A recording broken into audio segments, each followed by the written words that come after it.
Hello, good morning. आज से हम लोग एक नए मिशन की तरफ चल रहे हैं जिसका नाम हमने रखा है JIB CIB 2022। क्योंकि ये एक सर्टेन हो गया है कि JIB और CIB के एग्जाम अब नवंबर दिसंबर में नहीं होंगे। वो पोस्टपोन्ड हो गए हैं फॉर नेक्स्ट एक दो महीनों के लिए, कैंसिल नहीं हुए। तो उसका रीजन भी मैं आपको बता दूं कि जो इन्होंने अभी एग्जाम कंडक्ट कराए हैं, उन एग्जाम के कंडक्ट कराने के बाद जो सेंटर्स होते हैं, सेंटर्स से जो हार्ड कॉपी या वैसे प्रूफिंग मटेरियल जाते हैं, उनका कंपाइलेशन और जो आप लोग अपनी क्वेरी रेज कर रहे हैं, उन चीज़ों को, सब चीज़ों को करते हुए उन्हें 2-3 महीने लग जाते हैं। फिर आपको उन्होंने रिजल्ट और सर्टिफिकेट भी इशू करने हैं फाइनल। जो भी डिस्क्रिपेंसी है, कहीं पे रिजल्ट सबमिट नहीं हुआ, कहीं कुछ है, इस तरह की कोई कई प्रॉब्लम्स होती हैं। तो इसीलिए उन्होंने क्या करा, उसको पोस्टपोन किया है और मोस्ट प्रोबेबली ये एग्जाम अब दिसंबर लास्ट या जनवरी फरवरी में एग्जाम होगा। लेकिन हम लोग वो गलती जो बार बार करते आ रहे हैं वो अब ना करें। कौन सी गलती? गलती वो कि एग्जाम टाइम में पढ़ लेंगे। और आप अपने जितने भी फ्रेंड्स हैं उनसे पूछिए कि एक बहुत शिद्दत से, बहुत मतलब डेडिकेशन से उन्होंने ये पढ़ाई करी होती है, और वो लोग कॉन्फिडेंट होते हैं और एग्जाम क्वालिफाई भी करते हैं। थोड़ा सा डिले होने से जरूर फर्क पड़ता है। हम लोग एक काम करेंगे कि पहले हम अपना कोर्स पूरा करेंगे ईमानदारी से, और जो सेकंड मतलब जैसे समय मिलेगा, हमें एक महीने का मिलता है, उसमें हम रिवाइज करें। क्योंकि रिवीजन के बिना आपके 10 क्वेश्चन गलत होते हैं रोज। रिवीजन के बिना आपके कम से कम 10 क्वेश्चन वहां पे आप मिस्टेक करके आते हैं, और वो मिस्टेक की वजह से आपको हमेशा प्रॉब्लम होती है। जो लोग जूम वाले पेड स्टूडेंट्स हैं उनसे रिक्वेस्ट मैं बार बार करता हूँ कि अभी आज की आपकी पहली क्लास है, तो प्लीज अपने आप को थोड़ा सा मेंटेन करिए कि कैसे ऑनलाइन क्लास में बैठा जाता है। ठीक है? अगर आप वो नहीं बैठेंगे तो उसमें फिर आपको भी प्रॉब्लम होगी और हमको भी प्रॉब्लम होगी, बीच में डिस्टरबेंस होता है। अभी तो मैंने आपका माइक म्यूट कर दिया है, लेकिन माइक ऑन रहना चाहिए। अगर माइक ऑन रहेगा तो कन्वर्सेशन हो पाएगा। यूट्यूब वाले जो भी अपनी क्वेरी है लिखते जाइए, बीच बीच में समय मिलेगा तो मैं उसको टेकअप करूंगा। ठीक है? तो हम बात कर रहे थे कि ये जो एग्जाम है, आप प्रिपरेशन प्रॉपरली करें। प्रॉपरली प्रिपरेशन के बाद आपको रिवीजन का मौका मिले, क्योंकि 10 मार्क्स अगर आपके रिवीजन से छूटते हैं तो वो आपको वो 40 अराउंड पे रोक देते हैं। ठीक है? और MCQ करने की जो बात है, मैं भी देख रहा हूं कि MCQ शुरू हो गए हैं। MCQ नहीं शुरू करिए, मेरी स्ट्रांगली एडवाइस है। स्ट्रांगली MCQ करने हैं तो आप पूरी स्टडी करके करिए, एक चैप्टर को पूरा पढ़िए तब उसका MCQ करिए। ऐसे MCQ मत करिए कि इस चैप्टर से एक क्वेश्चन, उस चैप्टर से एक क्वेश्चन। उससे आपका कॉम्प्रिहेंसिव वो अप्रोच नहीं आ पाएगा। ठीक है? आप कंपाइल करते रहिए MCQs को, जहां से भी आपको मिल रहे हैं, यूट्यूब से, फेसबुक से, व्हाट्सएप से, जहां से मिल रहे हैं आप कंपाइल करते जाइए। लेकिन जब उस टॉपिक को कंप्लीट कर लें, ईच एंड मतलब पहले पॉइंट से लेके लास्ट पॉइंट तक, comma, full stop, semicolon, dash, hyphen सब पढ़ लें, समझ लें, उसके बाद आप MCQ करिए। तब आपको ज्यादा कॉम्प्रिहेंसिव अप्रोच में आपको इंफॉर्मेशन मिलेगी। मैंने थोड़ी देर के लिए माइक बंद कर दिया था, थोड़ा कैमरा सेटिंग कर रहे थे हम। कैमरा सेटिंग करते समय माइक बंद हो जाता है कई बार। ठीक है? तो आप लोग परेशान नहीं होइए। तो और मैं एक चीज़ बता रहा हूँ आपको कि ये जो क्लास हम स्टार्ट कर रहे हैं, बहुत से आप लोगों में एक कंफ्यूजन कह लीजिए, ओवर कॉन्फिडेंस कह लीजिए, या इररिस्पॉन्सिबल अप्रोच कह लीजिए, कि आप लोग क्या करते हैं, सीधे चैप्टर के एंड में पहुंचना चाहते हैं, बुक के एंड में, सब्जेक्ट के एंड में पहुंचना चाहते हैं। अभी हमने आज से शुरू किया है, 2 अक्टूबर। आज हम इस वीक में एक क्लास लेंगे, अगले वीक में सैटरडे संडे दोनों क्लास लेंगे, फिर धीरे धीरे करके इसको कंसंट्रेशन बढ़ाते जाएंगे। ठीक है? और ये अप्रोच हम रखेंगे राइट फ्रॉम द बिगिनिंग, शुरू से लेकर के बेसिक चीजें पढ़ते हुए चलेंगे। कई बार 5 क्वेश्चन जो सिर्फ कॉमन सेंस से सॉल्व होते हैं, और वो होता है बेसिक कॉन्सेप्ट से। बेसिक कॉन्सेप्ट, एडवांस कॉन्सेप्ट तो अलग चीज हो गई। अभी बेसिक कॉन्सेप्ट अगर आपके क्लियर हैं तो 5 क्वेश्चन मिलते हैं। एडवांस कॉन्सेप्ट क्लियर है तो आपको 20 क्वेश्चंस मिलते हैं, बाकी क्वेश्चन तो एवरेज है, तुक्का लगा लेते हैं आप, कुछ टफ क्वेश्चन है नहीं समझ में आया कोई भी ऑप्शन मार दिया, सही हो सकता है।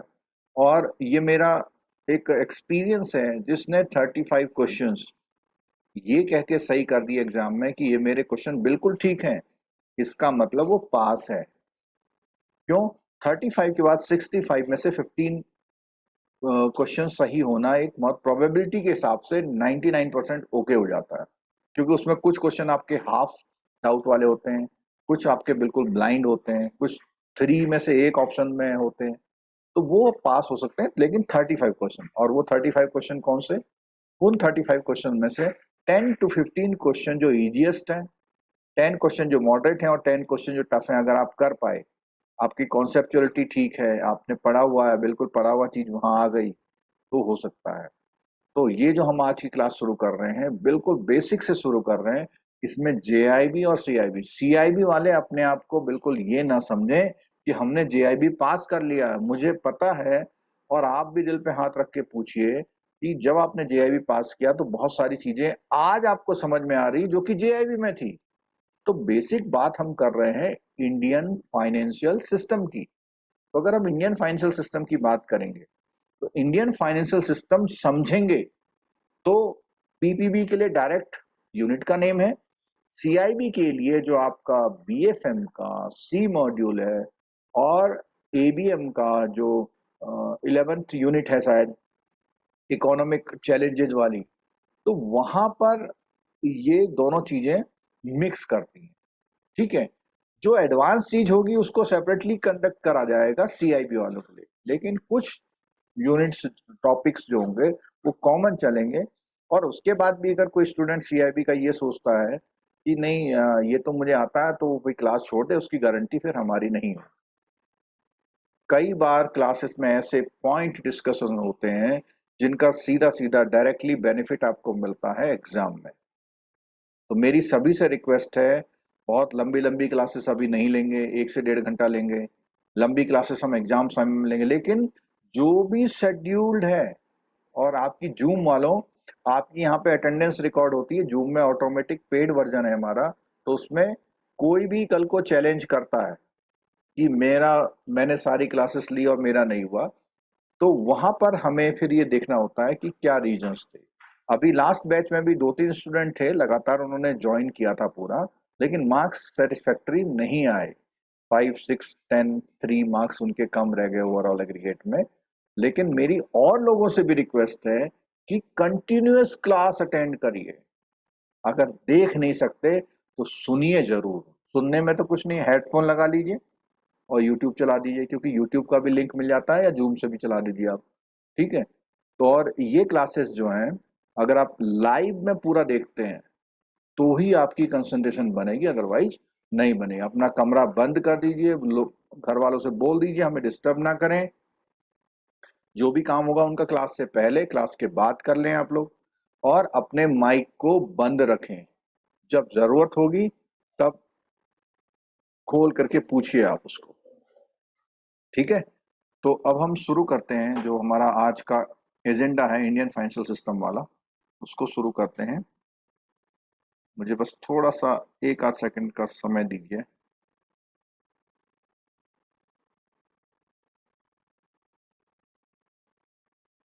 इस बीच में मैं थोड़ी देर के लिए माइक खोल रहा हूँ जूम वालों का, अगर वो बीच में कुछ पूछना चाहते हैं थोड़ी सी देर के लिए पूछ सकते हैं, बहुत कम। जो कुछ पूछना चाहते हैं वो पूछ सकते हैं।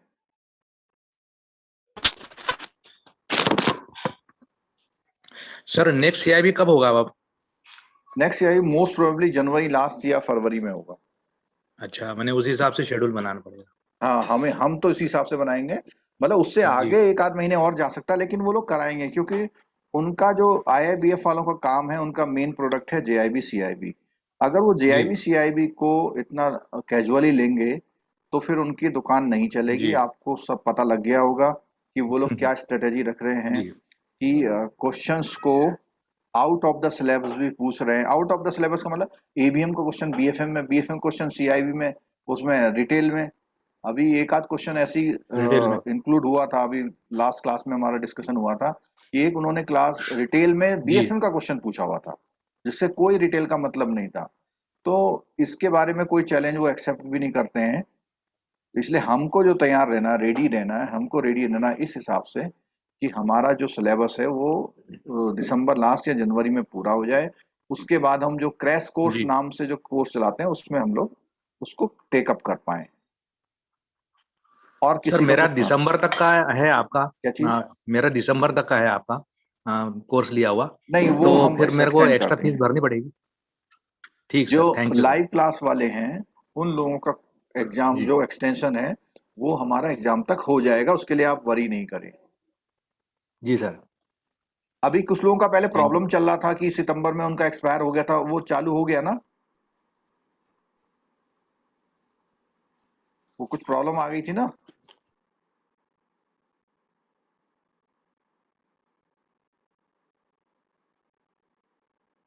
यूट्यूब वाले कुछ अगर पूछना चाहते हैं तो वही पूछ लीजिए, उनका भी जवाब देता हूँ, फिर हम क्लास की तरफ चलेंगे। Sir good good morning sir. Good morning, बोलिए। सर मेरा बोलना था कि बुक्स का कोई बुक में कोई चेंजेस नहीं आ रहे ना अभी, अब इसके नहीं, बाद? आप जेआईबी से हैं सीआईबी से? CIB sir. सीआईबी से अभी तो 18 वाला एडिशन चल रहा है। रिटेल में उन्होंने डिजिटल बैंकिंग को ऐड करने की बात की है, और रिटेल के लिए बुक अभी मत लें, ठीक है? तो रिटेल की बुक के लिए रुक जाएं, बाकी एबीएम बीएफएम ले लीजिए, क्योंकि उनकी तरफ से कोई अनाउंसमेंट नहीं आया। आप मुझे बाद में नाराज मत होइएगा अगर उन्होंने 2 महीने बाद कोई नया एडिशन निकाल दिया तो। नहीं नहीं सर, बिल्कुल नहीं, लेकिन हाँ, ऐसा कोई वीडियो देखा था मैंने यूट्यूब में, तो हाँ। बीएफएम का बुक में कुछ चेंजेस शायद वो लोग ला रहे हैं, ऐसा कुछ ना, अब देखा था मैंने। शायद का तो आंसर नहीं है ना। ठीक सर, ठीक, थैंक यू शायद सर। का आंसर नहीं है। और हाँ, एक चीज है, अगर आपने बुक ले भी लिया है तो हम लोग हम्म। अपनी क्लास में लेटेस्ट बुक को कंसीडर करेंगे। तो वो चीज जो जो अपडेशन हुआ होगा, जैसे लास्ट टाइम भी जेआईबी में हमने क्या किया, हमने नए बुक से पढ़ाया। तो जो चीज ओके नहीं सर। थी बताते गए कि ये चीज नया आ गया, ये हट गया, वो बताते गए थे हम उसमें। ठीक, थैंक यू सर। ठीक है। और किसी का कोई क्वेश्चन? क्वेश्चन पूछिए, इन्वॉल्व हुई क्लास में, मौका दे रहे हैं आपको। टॉपिक बहुत बेसिक लेंगे लेकिन कॉन्सेप्ट को लेते हुए चलेंगे। आपको हो सकता है कि सब चीजें आती भी हों, लेकिन कहीं ना कहीं रिवीजन मान लीजिएगा आप उसको। अगर आपको कहीं ऐसा लग रहा है कि नहीं ये सब तो मुझे आता है, तो उसे रिवीजन मान लीजिए, क्योंकि आप लोग जेआईबी सीआईबी के अलावा बुक कहाँ पढ़ते हैं? बैंक वाले जो है बुक पढ़ना बंद कर देते हैं। सर हॉल में चलो, जाके कुछ भी हाँ, नहीं आता है। है। सब कुछ आता है लगता है, हॉल में जाके कुछ भी नहीं आता। वो उसका रीजन है, रिवीजन। अगर रिवीजन अगर दो तीन चीजों का बार बार हो जाए इंपॉर्टेंट टॉपिक्स का, तो फर्क पड़ता है बिल्कुल।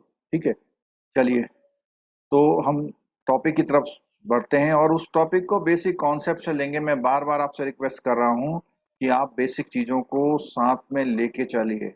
अभी बहुत सारे स्टूडेंट एब्सेंट हैं। अब एब्सेंट हैं तो क्या कारण है उनके एब्सेंट होने में, मुझे बहुत अच्छी तरह से नहीं मालूम। ये भी इंगेजमेंट हो सकती है कि आज सैटरडे है, आज बैंक गए होंगे, वो गांधी जयंती का उन्होंने वो किया होगा, झंडा फहराया होगा, लेकिन उन्हें अब आ जाना चाहिए था। ठीक है, बाकी बैंकिंग प्रॉब्लम सबके साथ कॉमन है। आईआईबीएफ इसको बिल्कुल कंसीडर नहीं करता है। ठीक है। विनोद, आपके मार्क्स कितने आए थर्ड पेपर में? विनोद कुमार मिश्रा।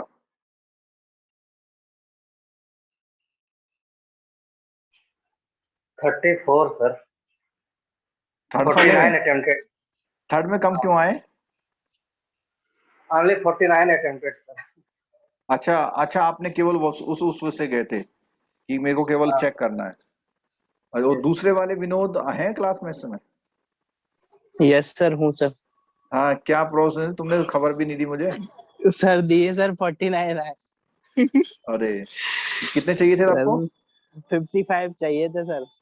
अरे, तो 50 आ जाते तो कम से कम एक पेपर और निकल जाता आपका हाँ ना। सर, एक बच जाता सर। चलो, वो कोई सर बात नहीं रिवीजन नहीं हो पाया सर, लास्ट हाँ, 15 डेज में ही पढ़ा मैंने सर रिटेल। हाँ, और हाँ, उसके पहले भी नहीं पढ़ा था, वो रिवीजन नहीं हो पाया था इस वजह से। चलो। अच्छा, सीआईबी जी सर। जेआईबी वाले एक चीज आप लोग मतलब अपने मन को आप लोग सांत्वना दे सकते हैं कि ये जो लगातार पेपर किए उन्होंने सैटरडे संडे वाले, इससे डेफिनेटली फर्क पड़ा। बहुत वो फर्क जो पड़ा सर। लगातार वाला फर्क पड़ा ना, उससे 5 मार्क्स का तो फर्क पड़ ही सकता है ना सबको। भाई बीएफएम में रिवीजन नहीं मिला तो फर्क पड़ता बीएफएम है। में टाइम देना चाहिए सर, तीनों पेपर हाँ, में ही टाइम देना चाहिए। तीनों में एक एक हफ्ता दे देता, हाँ, क्या फर्क पड़ता उससे। चलो अब उनकी क्या स्ट्रेटेजी थी, क्या उनकी प्रॉब्लम थी, हमें नहीं पता। पैसा लेना है सर। चलो अब की बार आप देना मत। फिर भी चलिए। तो अटेम्प्ट जाएगा ना सर। हाँ हाँ हाँ।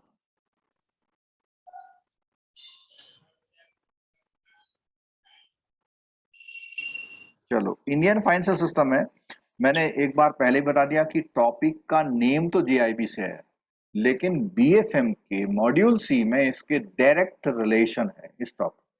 ठीक है। और जिन लोगों ने जेआईबी किया था, थोड़ा बहुत ढंग से नहीं पढ़ा, बस अपना काम चला लिया पढ़ने लायक, उनके लिए ये आज की क्लास भी इम्पोर्टेंट और अच्छी होने वाली। ठीक है। तो सबसे पहले हम फाइनेंशियल सिस्टम समझते हैं, यहाँ से हमारा टॉपिक का बेसिक चीज शुरू हो रहा है कि हमारे पूरे दुनिया में कह लीजिए 3 तरह के कैटेगराइजेशन किया गया है रिगार्डिंग हैविंग मनी, कितना वो मनी रखते हैं। और इस मनी रखने का मतलब रिच और पुअर से बिल्कुल नहीं है, कितना मनी उनके पास है।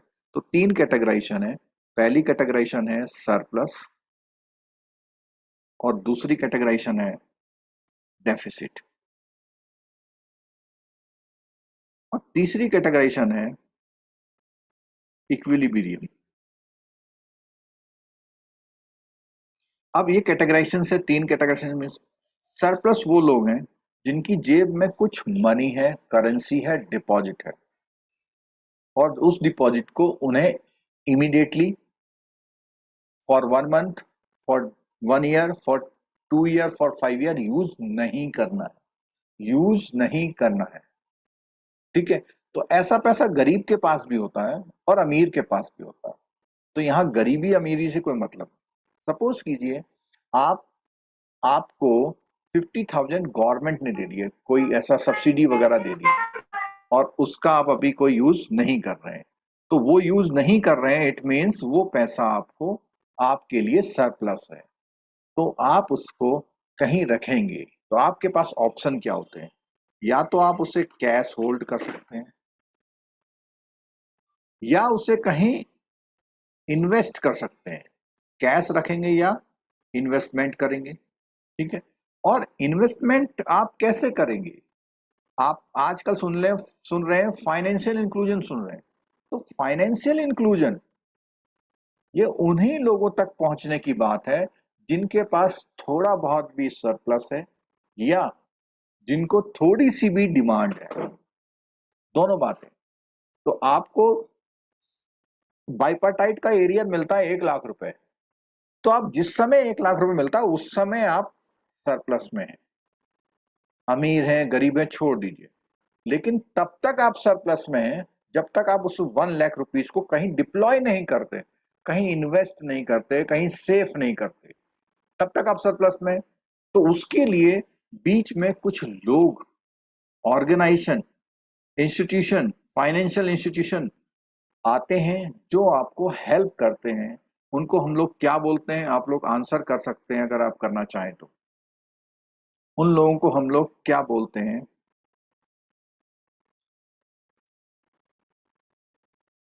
बोलिए।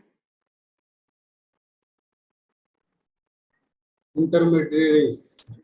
इंटरमीडियरीज बोलते हैं, इंटरमीडियरीज बोलते हैं। और ये intermediaries bank, insurance, mutual fund, post office और ब्रोकर्स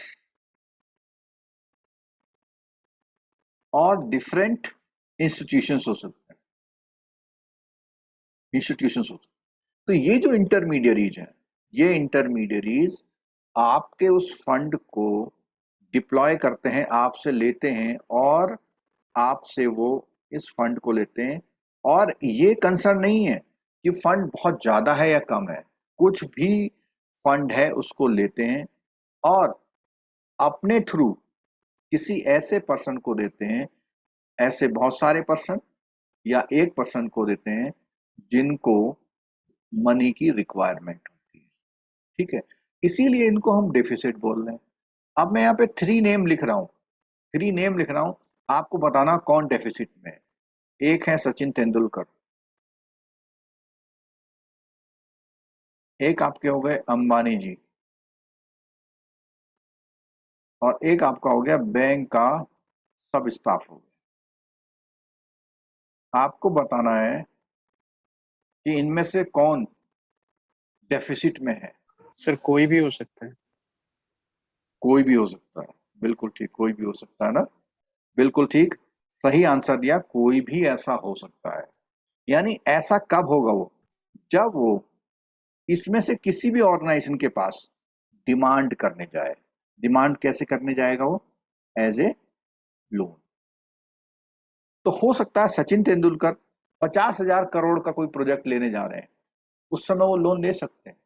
क्यों, उनके पास जो भी मनी है उस मनी को उन्होंने कन्वर्ट कर दिया। कहां कन्वर्ट कर दिया, फिक्स्ड एसेट में। अगर उन्होंने फिक्स एसेट में कन्वर्ट कर दिया, से 48,000 करोड़ का उन्होंने कहीं पे बहुत बड़ा 1000 एकड़ का कोई फार्म लैंड ले लिया, तो उनके पास पैसा नहीं है, लेकिन साइमल्टेनियसली वो 30,000 का एक प्रोजेक्ट लगाना चाहते हैं। उस कंडीशन में वो इस फिक्स एसेट को मॉर्गेज करके वो आपसे फंड लेने आ सकते हैं। और ये जो कॉर्पोरेट है, मिस्टर अंबानी या कोई भी कॉर्पोरेट, तो लोन लेते ही हैं, आप लोग न्यूज में सुनते हैं, कंसोर्टियम लोन लेते हैं 2,000 करोड़ का, 5,000 करोड़ का, 10,000 करोड़ का। तो ये जो लोन लेने आए ये डिफिसिट में है और ये कोई भी हो सकते हैं। इसी तरह सरप्लस में एक जो डेली वेजेस वाला है, एक जो डेली वेजेस वाला है वो भी, जो डेली वेजेस वाला है वो भी सरप्लस में हो सकता है। जो डेली वेजेस वाला है वो भी सरप्लस में हो सकता है, और एक आईएएस भी सरप्लस में हो सकता है। तो यहाँ पर सरप्लस का मतलब अमीर नहीं है, डेफिसिट का मतलब गरीब नहीं है।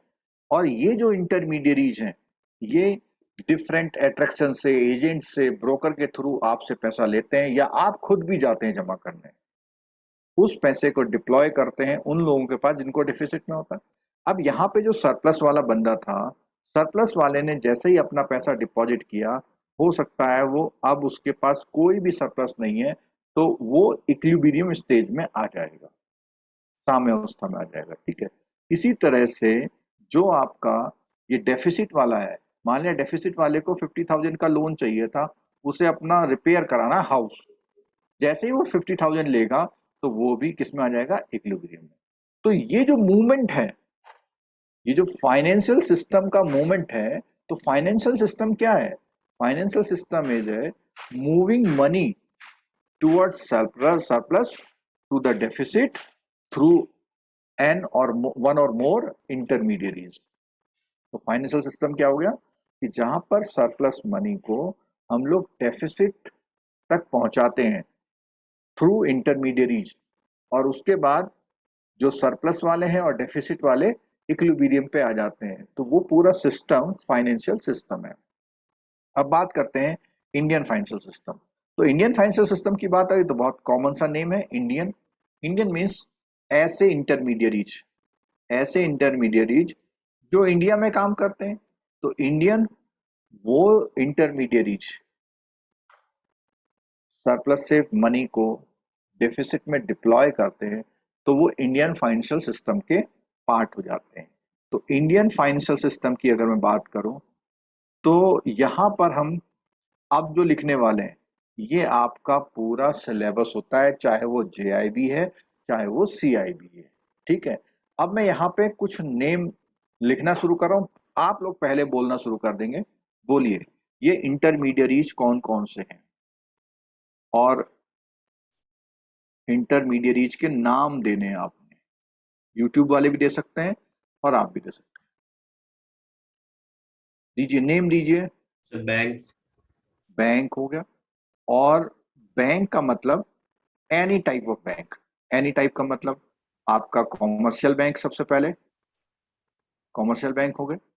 कॉमर्शियल बैंक में अगर हम बात करें तो आपका आरआरबी हो गए, आपका नेशनलाइज हो गए और आपके प्राइवेट हो गए और इवन फॉरेन भी, ठीक है। और आपके अदर तरह के बैंक जैसे कोऑपरेटिव बैंक कह लीजिए आप, ठीक है, ठीक है। और इसके अलावा आरबीआई हो गया, और इसके अलावा बैंक के बोलिए, नाम बोलते जाइए। प्राइमरी डीलर्स, प्राइमरी डीलर एक नाम आया, एनबीएफसी, बिल्कुल एनबीएफसी आया। Insurance company sir. हाँ मैं ले रहा हूँ सबको। तो आप लोगों ने बोला एनबीएफसी, आपने बोला इंश्योरेंस, और बोलिए। Mutual funds mutual fund, sir, registered money lenders, money lender बोल दिया, चलो मैंने, बिल्कुल Stock कुछ नाम exchange. यूट्यूब से भी आए हैं। अब यूट्यूब में एक वर्ड बोला फाइनेंशियल इंस्टीट्यूशन, तो फाइनेंशियल इंस्टीट्यूशन तो बहुत लंबा हो जाएगा। पोस्ट ऑफिस, और बोलिए। अगर जेआईबी सीआईबी वाले अपने बुक के एवरी ऑर्गेनाइजेशन का नाम ले लें तो वो इंटरमीडिएरीज हैं, आप ये समझ लीजिए। आपकी बुक में किसी भी ऑर्गेनाइजेशन का नाम लिखा हुआ है, आप उसको बोलिए, रिकॉल करिए कि मेरा सिलेबस क्या है। जब तक आप सिलेबस नहीं समझेंगे तो इनिशिएट करने में मुश्किल होगी आपको। सर इस दौरान ईसीजीसी भी होगा क्या? ईसीजीसी तो नहीं होगा? बिल्कुल बोल देते हैं हम, बीसी बीएफ बोल देते हैं। नहीं, ईसीजीसी। बिल्कुल ईसीजीसी है, आपके हाँ। फाइनेंशियल सिस्टम का पार्ट है। एक्जिम बैंक भी होगा? बिल्कुल है। तो ट्रेजरी, आरबीआई भी होगा सर। अब जैसे आपने ट्रेजरी बोला, ट्रेजरी में कौन? ट्रेजरी तो एक फंक्शन है। चलो आरबीआई बिल्कुल होगा, और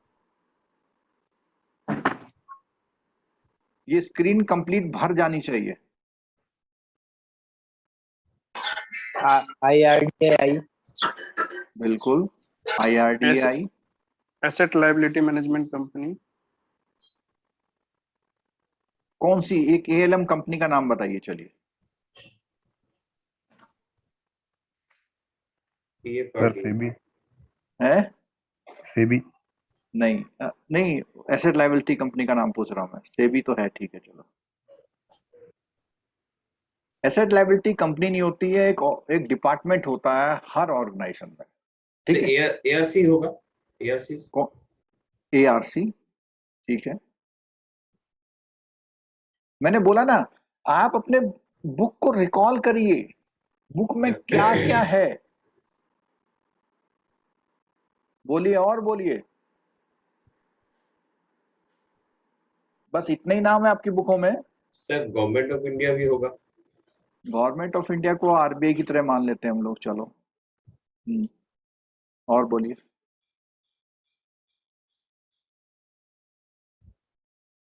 बस इतना ही है।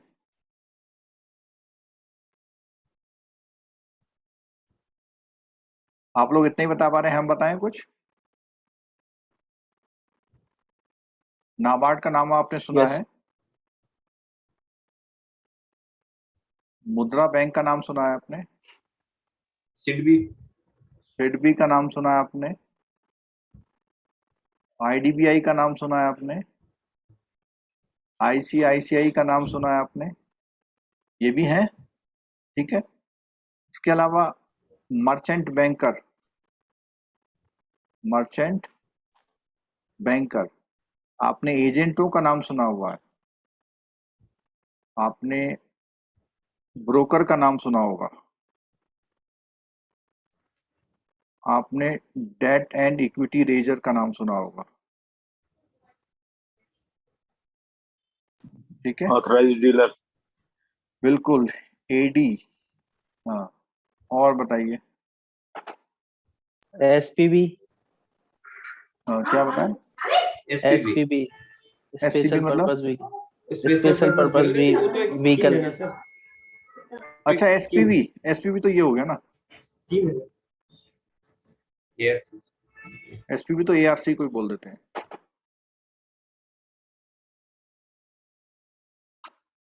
ठीक है। चलो इतने नेम हमने यहाँ पे लिख लिए, ठीक है। और ये जो नेम हमने लिखे हुए हैं, हमारे जो हमें अगर स्टडी करनी है तो हम इसको 4 मेजर कैटेगराइजेशन में डिस्ट्रीब्यूट करते हैं। और वो 4 मेजर जो कैटेगराइजेशन है उसके, वो हमारे कैटेगराइजेशन है। आपकी बुक में 3 दिए हुए, मैं 4 करके कर रहा हूँ।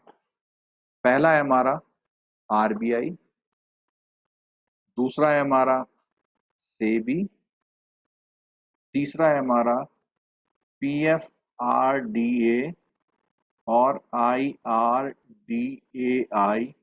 और 4 हैं अदर्स में ले दिए मैंने, ठीक है। आरबीआई को हम लोग एक और नेम से जानते हैं, सेंट्रल बैंकिंग अथॉरिटी। और सेबी को हम लोग जानते हैं कैपिटल मार्केट रेगुलेटर। और ये हमारे जो आईआरडीआई है इंश्योरेंस का रेगुलेटर है, और पीएफआरडी हमारा पेंशन का रेगुलेटर है, अदर में आए। तो हमने जब इसको स्टडी करना चाहा तो हमने ब्रॉडली इसको 4 मेजर कैटेगरी में बांटा। इसको हमने नेम दिया 1, इसको 2, इसको 3 एंड इसको 4। तो जो ऊपर जितने भी हमने नेम बोले, हम इसको कैटेगराइज करते हैं, क्योंकि हमारा उससे खासकर से जो जेआईबी वाले हैं,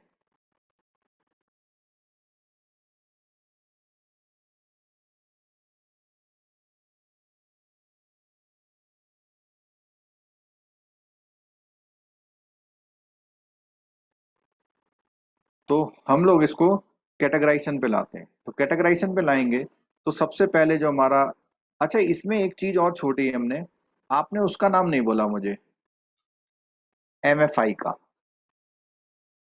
माइक्रो फाइनेंशियल इंस्टीट्यूशन, एमएफआई, ठीक है। तो बैंक हमारे 1 नंबर पे आएंगे। प्राइमरी डीलर हमारे कहाँ पे आएंगे, बताइए, प्राइमरी डीलर कहाँ पे आएंगे? सेबी 1 में आएंगे, ठीक है। ओके। अभी ब्रीफ करेंगे। एनबीएफसी किस में आएंगे, बोलते जाइए। 1 में आएंगे। 1 में आएंगे। इंश्योरेंस 2 में आएंगे। 3 में आईआरडी 3 में। म्यूचुअल फंड म्यूचुअल फंड 3 में सर। 2 में 2 सर। में। मनी लेंडर आरबीआई 1 में सर। देखो मनी लेंडर अब कोई नहीं है। मनी लेंडर प्रैक्टिसेस अब क्या कर दी गई हैं, बंद कर दी गई। हाँ वो अब मतलब ऐसे कह दीजिए कि लीगली नहीं है, परमिटेड नहीं है, हाँ इलीगल परमिटेड नहीं है, उसके लिए इंस्टीट्यूशन लैंडिंग है, ठीक है। FI comprehensive number. टर्म है, ये सब एफआई है, ठीक है। Post office others 1 number.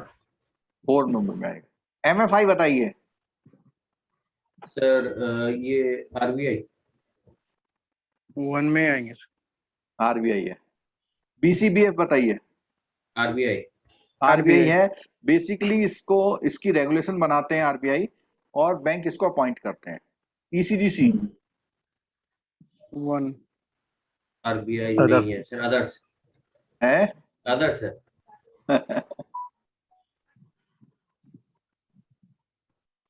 3 में आएगा। एक्सिम बैंक हाँ सर आईआरडी एग्जिम में 4। RBI 4। अच्छा एक और रह गया था, डीआईसीजीसी, डिपॉजिट इंश्योरेंस हाँ ये डिपॉजिट इंश्योरेंस, ये अगेन फिर 3 में आएगा। इंश्योरेंस की जैसी बात आएगी ना, एक्सपोर्ट क्रेडिट में आएगा। गारंटी कारपोरेशन भी क्या है, इंश्योरेंस प्रोवाइड कराता है, ठीक है। अच्छा ट्रेजरी एक डिपार्टमेंट होता है, और वो आरबीआई एवरी ऑर्गेनाइजेशन में होता है। आरबीआई फर्स्ट में आ गया, और आईआरडीएआई और पीएफआरडीए और आरबीआई और सेबी, ये क्या है, एक तरह से रेगुलेटर है, ठीक है। अच्छा एआरसी किस में आएगा, 1 सेबी में या 1 में? 1 1 में 1 में, क्योंकि इनको लाइसेंस जो देता है वो आरबीआई देता एक तो रजिस्ट्रार ऑफ कंपनी उन्हें कंपनी का लाइसेंस देती है, लेकिन एआरसी का काम करने का लाइसेंस ये देती है। ठीक है। गवर्नमेंट ऑफ इंडिया तो 4 में 4 में क्या है, तो ओवरऑल मान लो, उसे छोड़ दो। ठीक है। मर्चेंट बैंकर बताइए, चलिए। 1 1 में, 2 में आता है। ठीक है। एजेंट तो एजेंट 3 में। 2 में और 3 में दोनों में आते हैं। म्यूचुअल फंड के भी एजेंट होते हैं ना। Yes sir. ब्रोकर 2 में। डेट एंड इक्विटी रेजर से 2 में। अच्छा, कुछ नेम और लिख रहा हूं मैं। Registrar, depositories. बताइए रजिस्ट्रार किस में आते हैं?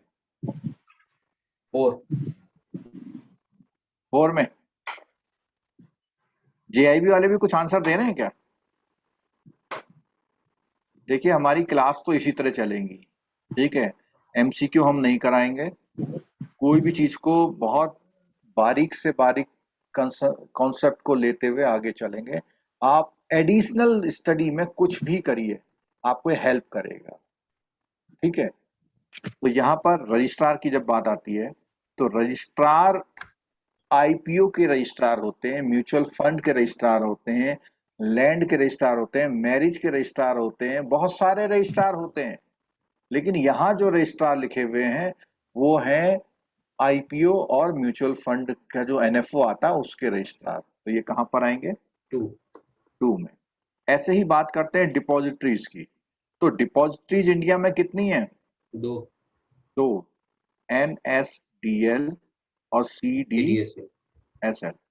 ठीक है। तो ये 2 डिपॉजिटरी हैं और ये आपके सिक्योरिटीज को डीमेट फॉर्म में रखती हैं। ठीक है। तो सिक्योरिटीज को डीमेट फॉर्म में, बेसिकली इक्विटी की जो सिक्योरिटीज होती हैं म्यूचुअल फंड या शेयर्स को, तो ये 2 में आएगा। ठीक है। नाबार्ड किस में आएगा? 1 नहीं, ये अदर है, सब ऑटोनोमस है। इसको हम कैटेगराइज करते हैं ऑटोनोमस। ऑटोनोमस का मतलब है कि इनको अपना ऑर्गेनाइजेशन खुद चलाना है, इनको अपना ऑर्गेनाइजेशन खुद चलाना है। ठीक है। तो ये भी आ गया।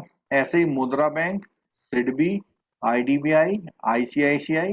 ये आईसीआईसीआई बैंक मत समझिएगा, इन्वेस्टमेंट एंड क्रेडिट इंस्टीट्यूशन करके नाम है इसका। ठीक है।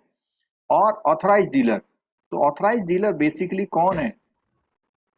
ऑथराइज डीलर या तो बैंक है, या इंडिविजुअल्स हैं, या अदर फाइनेंशियल इंस्टीट्यूशन है।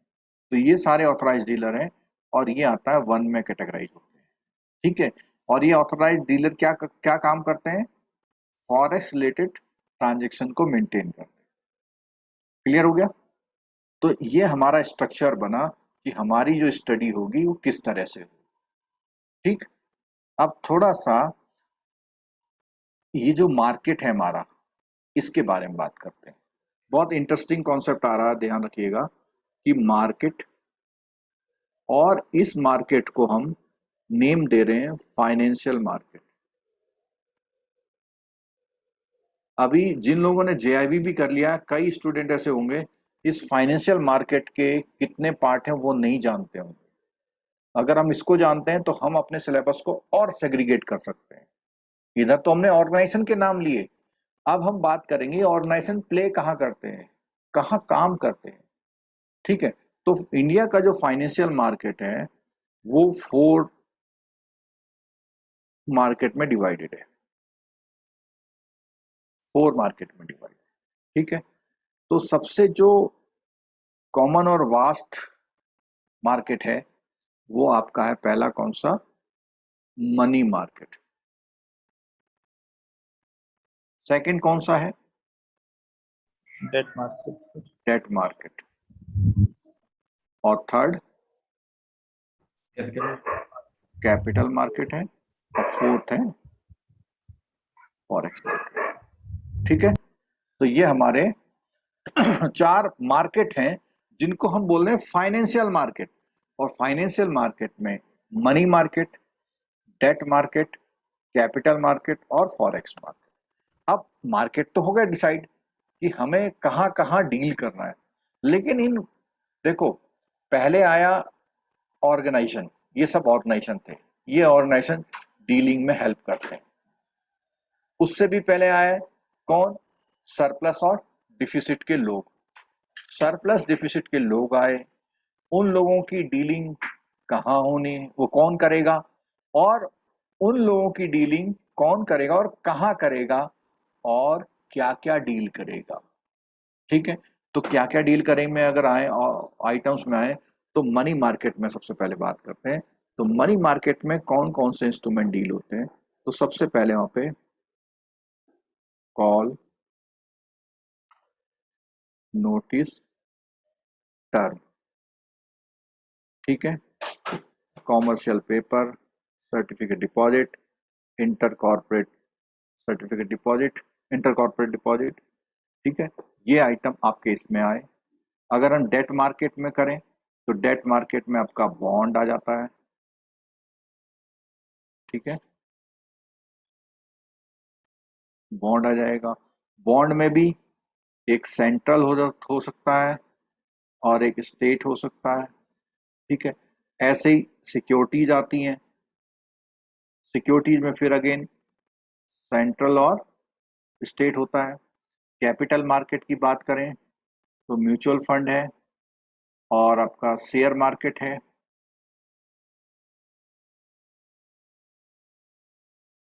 ठीक है।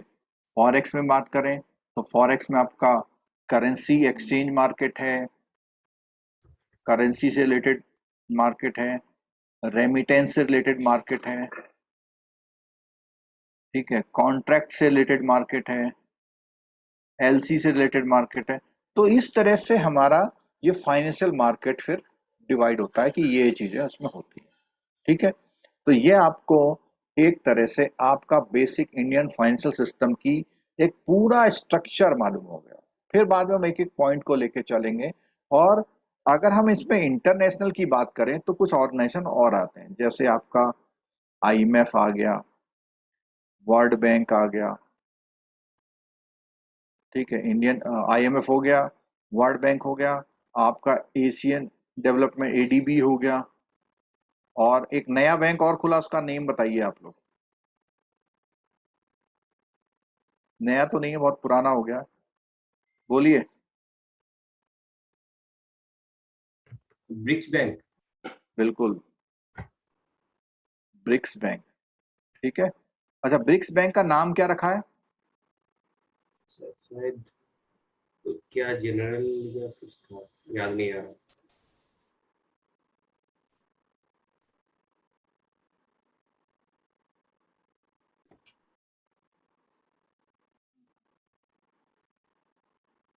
चलिए, अभी इन्होंने एक आध यूट्यूब में आंसर दिया है, आरसिल का नाम दिया हुआ है, ठीक है। आरसिल पे ही मुझे एक याद आया, अभी परसों कुछ डेवलपमेंट हुआ है। क्या डेवलपमेंट हुआ जरा बताइए तो। अभी 3 दिन पहले एक डेवलपमेंट हुआ है, सर ब्रिक्स बैंक का ARC नाम से न्यू डेवलपमेंट बैंक। इसका, अच्छा उसका, हाँ ठीक है, इसका न्यू डेवलपमेंट बैंक एनडीबी। अच्छा, जो मैं पूछ रहा हूँ क्वेश्चन आपसे, इसके बारे में बताइए।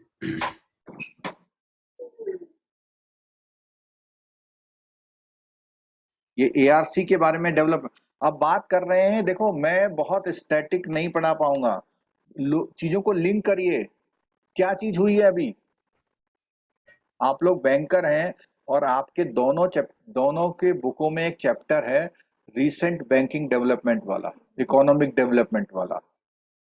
निर्मला सीतारमन जी ने अभी 3 दिन 4 दिन पहले एक अनाउंसमेंट किया है, सर बैड बैंक 30,600 करोड़ को रुपए सर बैड बैंक है। बैड बैंक हाँ, बैड बैंक, याद आया? Bad bank, yes sir. Bad bank. Yes sir. Sir bad bank तो एसपीवी की तरह काम करेगा ना? एआरसी किसकी तरह? एआरसी जो जैसे काम करता है बैड हाँ बैंक हाँ, तो वैसे। वही। मैं तो जब उन्होंने मैडम ने अनाउंसमेंट किया तो मैं अपने एनालिटिक्स से मतलब ये सोचा कि ये इन्होंने नया क्या कर दिया। अब मैं बताऊं, उन्होंने करा है एक NA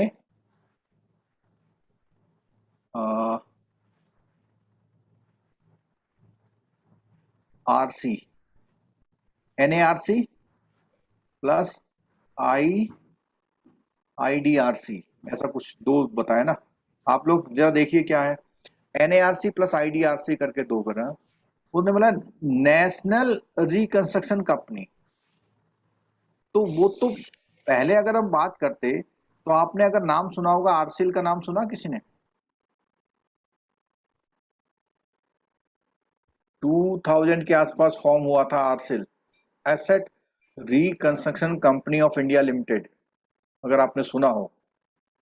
तो इन्होंने मैडम ने अभी जो है एक बेड बैंक नाम से दो ऑर्गेनाइजेशन बनाए, और ये बेसिकली ARC की तरह है, लेकिन इन्होंने उसको नेशनल ARC दिया, यानी कि एक तरह से गवर्नमेंट की आरसी। ये जो एसेट रिकंस्ट्रक्शन कंपनी है ये तो गवर्नमेंट और प्राइवेट कोई भी हो सकती थी, लेकिन ये जो स्ट्रक्चर आया है NARC और IDRC वाला, ये स्ट्रक्चर आया है गवर्नमेंट के बेड बैंक। गवर्नमेंट के बेड बैंक वाला ऐसे बैंक जो बेड लोन को अपने पास ले लेंगे और उस बैंक को एक सर्टेन परसेंटेज इमीडिएट दे देंगे। कोई बताएगा वो सर्टेन परसेंटेज कितना इमीडिएट देंगे? बोलिए।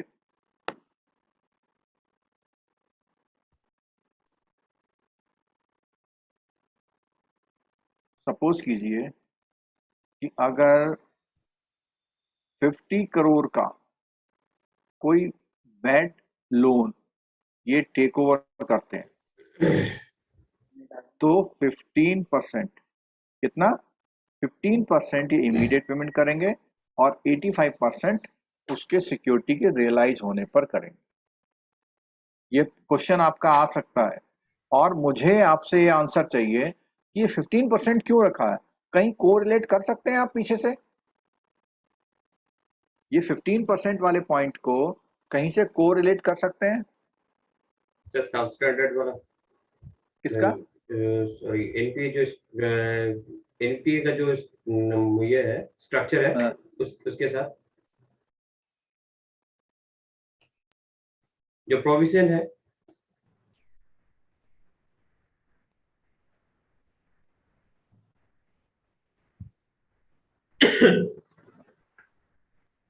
आपने जब सरफेसी एक्ट पढ़ा था तो उसमें जो ARC है, asset reconstruction company, asset reconstruction company को फॉर्म होने के लिए कुछ कैपिटल चाहिए। कितनी चाहिए मिनिमम?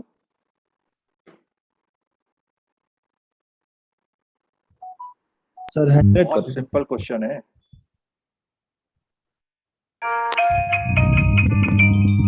AIB वालों के लिए तो बहुत रेलिवेंट क्वेश्चन है। Hello sir 100। हाँ सर। इसमें डिजायर प्लेस ऑफ पोस्टिंग में मैं चेंज कर रहा हूँ।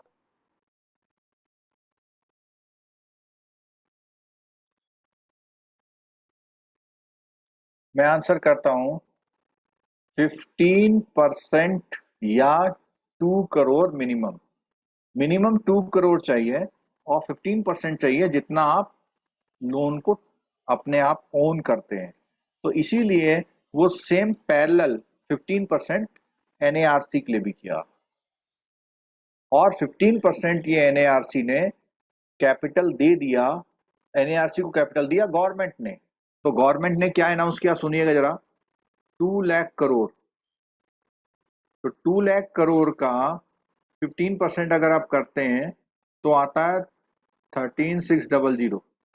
इतना पैसा इमीडिएट गवर्नमेंट जो है इसको NARC को दे रही है, ठीक है, और उससे कह रही है कि 2 लाख तक के NPA खरीद लो। तो 2 लाख के NPA खरीदेगी तो 30,000 उसे इमीडिएट देना पड़ेगा। इट मींस उसको इतनी कैपिटल की रिक्वायरमेंट है। तो सेम क्लॉज हो गया ARC के रेलिवेंट, ठीक है। और ये 600 करोड़ क्यों दिया भाई? 600 करोड़ इसलिए दिया, अपना सेटअप करेगी ना, पूरा ऑर्गेनाइजेशन खोलेगी, सिस्टम खोलेगी, रिक्रूटमेंट करेगी, सब कुछ करेगी। 30,000 करोड़ सिंपली जो दिया उसको लोन, बैड लोन को टेक ओवर करने के लिए, और 600 करोड़ उसको अपना सेटअप स्टेब्लिश करने, एडवर्टीजमेंट करेगी, लोगों को बताएगी सब कुछ। ठीक है, तो ये भी एक बहुत अच्छी चीज यहाँ पे कवर हो गई एआरसी के नाम से, बैड बैंक वाली। बाकी आप डिटेल में पढ़िएगा, इस बैड बैंक में से एक क्वेश्चन आने वाले एग्जाम में आ सकता है आपका, क्योंकि बैंकिंग से रिलेटेड है बैड। और आपको मालूम है एनपीए का सर्कुलर भी आ गया, मास्टर सर्कुलर नया, एनपीए का मास्टर सर्कुलर आ गया है। इस बार जो हमारी एनपीए की क्लास होगी उसमें उस मास्टर सर्कुलर को लेके क्लास होगी, तो अपडेट जो होगा हम लोग उसकी स्टडी करेंगे। ठीक, चलो और आगे बढ़ते हैं। हाँ, इंटरनेशनल ऑर्गेनाइजेशन की बात हो रही थी। ठीक है, तो इस तरह से हम लोगों ने आज इतनी चीजें जान ली। सबसे पहले सरप्लस, डेफिसिट, जो लोग पार्टिसिपेट करते हैं, जिनके पास सरप्लस है, जिनके पास डेफिसिट है, वो पार्टिसिपेट करते हैं थ्रू इंटरमीडियरीज। इंटरमीडियरीज हमारे वहाँ मैंने 4 कैटेगराइजेशन में उनको डिवाइड किया हुआ है, और वो सब कुछ अपना जो काम करते हैं वो 4 मार्केट में करते हैं। 4 मार्केट में करते हैं, मनी मार्केट में, डेट मार्केट में, कैपिटल मार्केट में और फॉरेक्स मार्केट में। उन मनी मार्केट के इंस्ट्रूमेंट, डेट मार्केट के इंस्ट्रूमेंट और कैपिटल मार्केट के इंस्ट्रूमेंट्स अलग अलग होते हैं। अच्छा, कैपिटल मार्केट इंस्ट्रूमेंट में एक इंस्ट्रूमेंट और लिख रहा हूँ, एडीआर। जरा मुझे ये बताएंगे जेआईबी सीआईबी वाले, इस बार एडीआर से कोई क्वेश्चन था?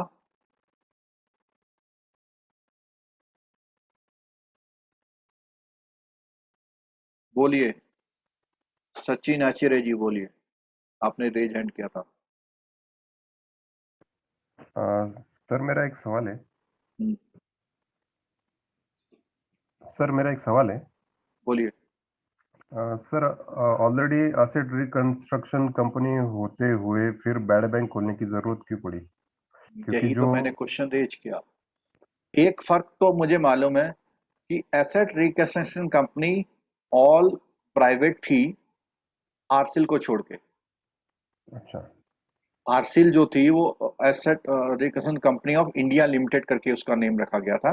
ठीक है, उसमें जो है मोस्टली बैंकों ने मिलके वो बनाई थी, कई बैंकों ने मिलके बनाई थी। ठीक है, लेकिन ये जो एनएआरसी का जो इन्होंने कॉन्सेप्ट दिया हुआ है, ये प्योरली एक गवर्नमेंट फंडेड कंपनी है।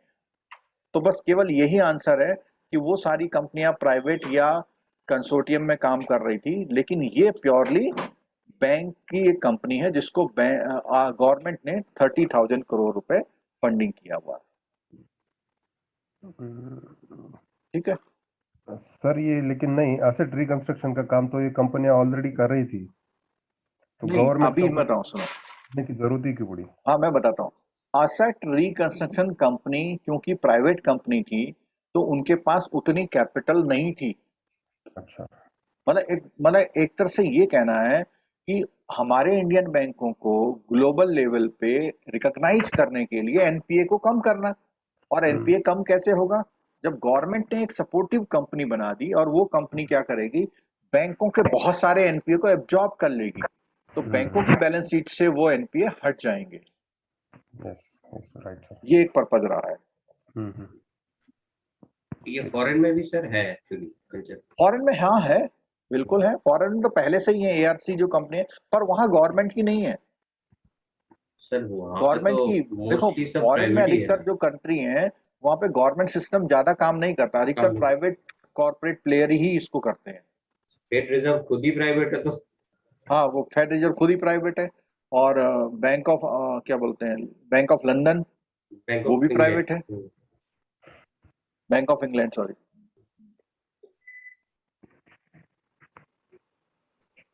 ठीक है, और कोई क्वेश्चन?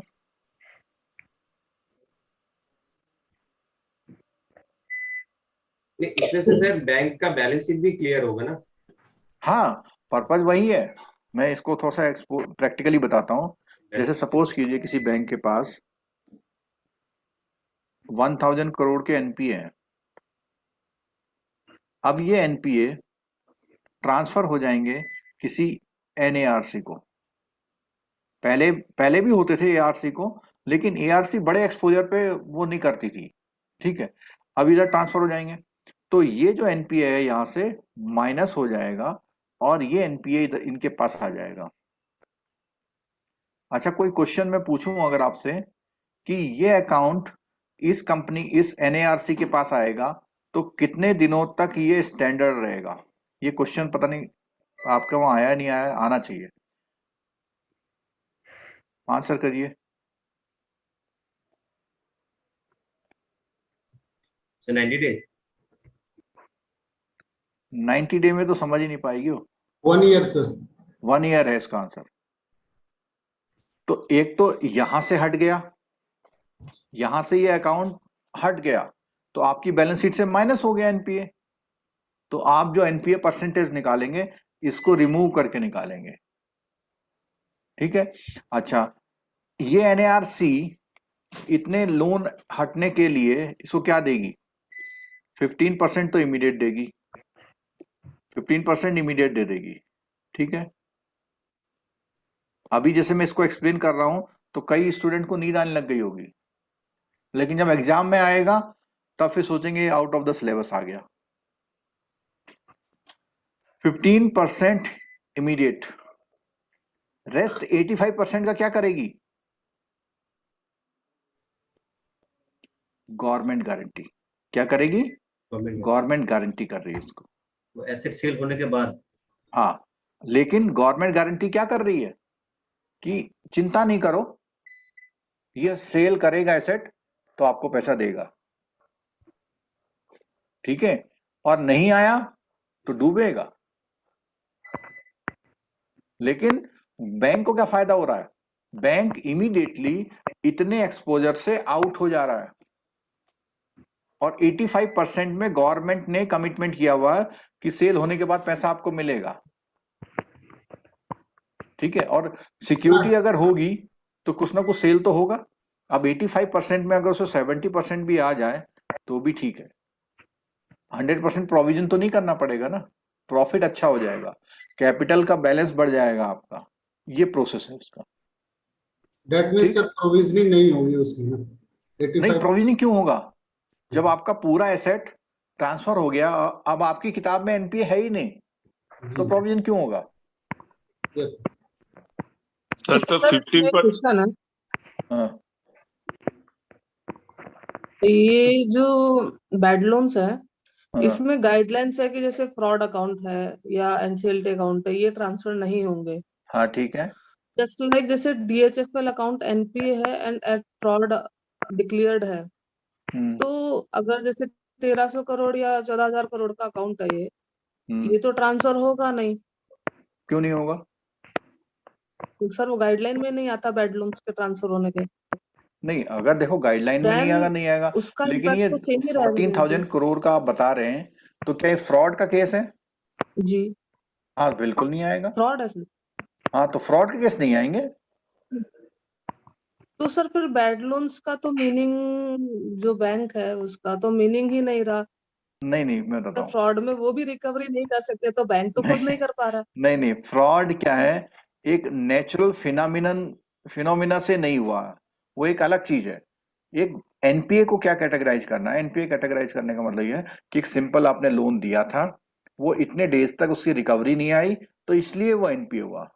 अब फ्रॉड में ये है कि सपोज कीजिए किसी ने 200 करोड़ का लोन लिया और उसने वो एसेट खरीदा ही नहीं, वो फ्रॉड में आ जाएगा। और अगर ओवरऑल एनपीए की बात करें तो इस स्कीम से आने से ओवरऑल बैंकों के कितने लाख करोड़ के एनपीए खत्म हो जाएंगे?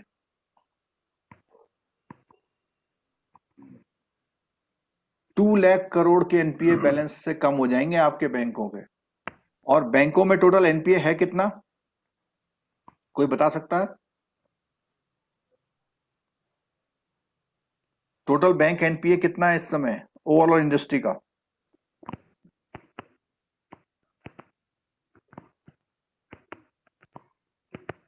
है कोई फिगर? एक फिगर आ रही है अप्रोक्सीमेटली 6.17 ट्रिलियन इंडियन रुपीज। तो ट्रिलियन का मतलब कितना हो गया? 6 लाख करोड़ के आसपास। तो इसमें से 1/3 एनपीए जो है वो एब्जॉर्ब कर लेंगे, और अगर एब्जॉर्ब कर लिया इतना एनपीए तो उससे क्या होगा, बैंकिंग की जो इमेज है वर्ल्ड में वो एक अच्छी हो जाएगी। ठीक है, चलिए अच्छा सर हुआ बट आज की बात ये। सही है, हाँ इमेज अच्छी हो जाएगी, बट ये वही ट्रांसफर हो रहे हैं जिनमें बैन रिकवरेबल है, हाँ बिकॉज गुड अकाउंट है, सिक्योरिटी है। हाँ अगर हाँ वहां चले जाते हैं तो वो तो रिकवरी जिस बैंक में है वहां भी हो सकती है, बट जैसे ठीक। फ्रॉड कुछ अकाउंट मोस्टली ले, हाई जो लेकिन हाई अमाउंट होता वो है वो वो फ्रॉड होता है। बैंक कर कहाँ रहा है रिकवरी?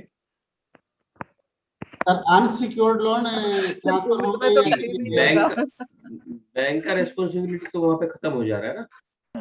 मैं बताता हूँ, सुनो एग्जाम्पल देखिए। कोई बैंक के आप एमडी हैं, आपका 1000 करोड़ का एनपीए, और इत्तेफाक से ऑल एनपीए जो है आपका सिक्योर्ड है, तो भी आप क्या करेंगे, ये बैड लोन एनएआरसी को दे देंगे। क्यों? क्योंकि आपको यहां पे क्या करना पड़ा इसके अगेंस्ट में, प्रोविजन। प्रोविजन। और जब आप इसे एनएआरसी को देते हैं तो एक तो 15% इमीडिएट रिकवरी आ रही है आपकी, और आपको प्रोविजन नहीं करना पड़ा, और आपका ये बैलेंस माइनस हो जा रहा है। 3 बेनिफिट मिल रहे हैं आपको, 15% इमीडिएट रिकवरी मिल रही है, और प्रोविजन नहीं करना पड़ा है, और आपकी बैलेंस शीट से एनपीए कम हो जा रहा है। ठीक है, अब बात आती है कि कौन एमडी इसको ट्रांसफर नहीं करेगा। अगर वो देखेगा इसमें से 2 अकाउंट 300 करोड़ के, इसका रिकवरी पॉसिबल है, तो इन अकाउंट्स को ट्रांसफर नहीं करेगा और वेट करेगा।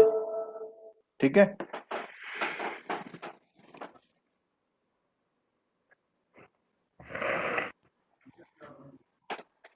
क्लियर है? जी सर, ओके। चलो, तो ऐसे ही डिस्कशन हम करते रहेंगे, तो जरूर हमें कुछ बातें ऐसी हैं जो हमें याद आएंगी और प्रोसेस करेंगी। आज हमारी फर्स्ट क्लास है, ये ग्रेजुअली क्लासेस चलती रहेंगी, तो और आप इन्वॉल्व होंगे तो हमारे जो ऐसे क्वेश्चंस हैं जो मन में डाउट रह जाते हैं वो भी कंप्लीट हो सकते हैं। ठीक है, चलो, तो आज इसका की मतलब है, क्लास, हाँ सर इसका मतलब है कि बैंक अगर चाहे तो ट्रांसफर करेगा, अगर नहीं चाहे हाँ तो नहीं हाँ, ट्रांसफर ऐसा नहीं है, नो नो नो नो, मतलब कंपल्सन नहीं है। Okay sir. बैंक को अपनी ओके बैलेंस शीट सही करनी है, तो वो जो बहुत खराब लोन होंगे उन्हीं को देना चाहेगा, जो थोड़े जी, खराब हैं उनको नहीं देगा वो। क्योंकि उसमें तो पूरा रिकवरी वो लेगा। कौन लेगा? अगर जो पॉसिबल है उसमें रिकवर पूरी होने रिकवरी लायक आएगी है, और इमीडिएट आएगी। आएगी, यस सर। और इमीडिएट आएगी तो आप इंटरेस्ट बुक करेंगे उसमें और आपका जी प्रॉफिट बढ़ेगा उसमें। जी। ठीक है, तो सारे लोन नहीं देगा, जहां पॉसिबिलिटी होगी कि उसका नहीं रिकवर कर सकता उन्हीं को ट्रांसफर करेगा। अनसिक्योर्ड लोन का तो कोई उपाय नहीं है सर। किसका? Unsecured loan. ये मैंने अभी थोड़ा सा गाइडलाइन नहीं पढ़ी, मेरे ख्याल से अनसिक्योर्ड लोन को एनएआरसी को ट्रांसफर करने का सिस्टम होगा नहीं, क्योंकि वो भी कहां से रिकवरी करेगा। Yes sir. वो बेसिकली सिक्योर्ड लोन जो होंगे उन्हीं को लेगा, क्योंकि सिक्योरिटाइजेशन जो वर्ड है ना, सिक्योरिटाइजेशन होगा ही कहाँ उसमें, सिक्योरिटाइजेशन तभी होगा जब सिक्योरिटी होगी। Yes sir. ठीक है, और बाकी अभी इसको और डिटेल में पढ़ेंगे और बीच बीच में चर्चा होती रहेगी, लेकिन बैंकिंग डेवलपमेंट में ये बहुत रीसेंट डेवलपमेंट है, इसलिए मैंने यहाँ पे डिस्कस कर लिया। ठीक, चलिए, बहुत अच्छा लगा आप लोगों ने इन्वॉल्व होकर क्लास में अटेंड किया, और ये हमारा ग्रेजुअल चलता रहेगा। नेक्स्ट क्लास आपकी होगी नेक्स्ट सैटरडे, जैसे आज हमने इनिशिएट किया। ठीक है, अब आप धीरे अपनी बुक्स निकालिए, उसमें थोड़ा पन्ने पलटना शुरू करिए, फिर नेक्स्ट, और ये जो पेस है वो बढ़ता जाएगा। जितने कॉमन टॉपिक होंगे वो कॉमन होंगे, जितने सेपरेट टॉपिक होंगे वो सेपरेट होंगे। तो कोई भी सीआईबी का स्टूडेंट ये ना कहे कि ये जेआईबी का टॉपिक है, कुछ भी जेआईबी का टॉपिक नहीं है। आपको टॉपिक का नाम पढ़ना है, कौन से चैप्टर में है इससे कंसर्न नहीं रखना है। ठीक है, चलिए, ठीक है, थैंक यू सो मच। हम फिर Okay. मिलेंगे अगले सैटरडे को, हमारी क्लास होगी। और कोशिश करिएगा कि अपनी क्लास के टाइम पे और असाइनमेंट को हटा दीजिए, डिले कर दीजिए, कुछ भी करिए, ठीक है।